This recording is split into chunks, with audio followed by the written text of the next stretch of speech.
Oups, là. Oui, je vois la différence. C'est Maupassant cette fois-ci.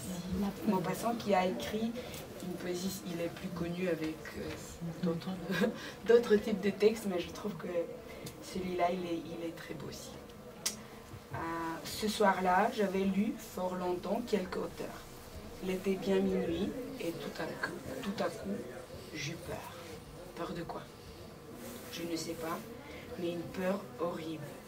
Je compris, haletant et frissonnant d'effroi, qu'il allait se passer une chose terrible. Alors il me sembla sentir derrière moi quelqu'un qui se tenait debout, dont la figure riait d'un rire atroce, immobile et nerveux. Et je n'entendais rien cependant. Oh, torture! Sentir qu'il se baissait à toucher mes cheveux et qu'il allait poser sa main sur mon épaule et que j'allais mourir au bruit de sa parole.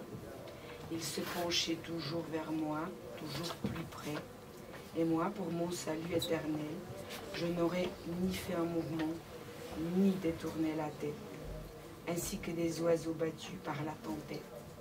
Mes pensées tournoyaient comme affolées d'horreur. Une sueur de mort me glissait chaque membre, et je n'entendais pas d'autre bruit dans ma chambre que celui de mes dents qui claquaient de terreur.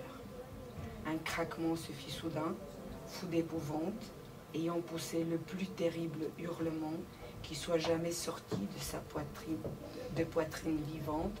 Je tombais sur dos, raide et sans limite.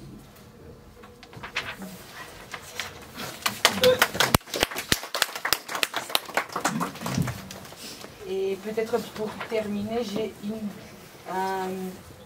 une toute dernière poésie qui est un peu différente, mais je pense que ça va être sympa aussi.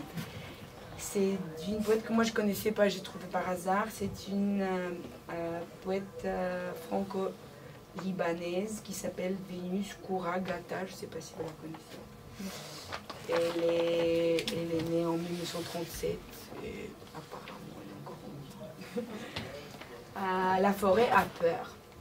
Une forêt peureuse panique à la vue du soir. Tout l'angoisse. Les cris des chouettes, leur silence, le regard froid de la lune et l'ombre de son sourcil sur le lac. Le bouleau claque des dents en se cachant derrière le garde champêtre. Le frêne s'émitoufle dans son écorce et retient sa respiration jusqu'au matin. Le pin essuie sa sueur et appelle son père le pin parasol. La tête entre les jambes, le sol pleure à chaudes feuilles et fait déborder le ruisseau. Le roseau qui ne le quitte pas des yeux l'entend supplier le ver luisant d'éclairer les ténèbres. Seul le chêne garde sa dignité, à genoux dans son tronc. Il prie le Dieu de la forêt de hâter l'arrivée du jour. Ça c'est pour tous les apprenants du français, il y a beaucoup de mots inconnus. Tous les arbres. Merci beaucoup.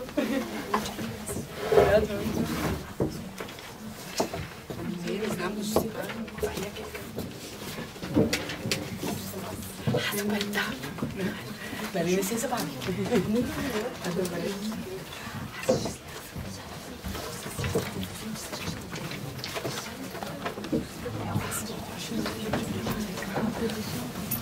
Attends, il y a une dame qui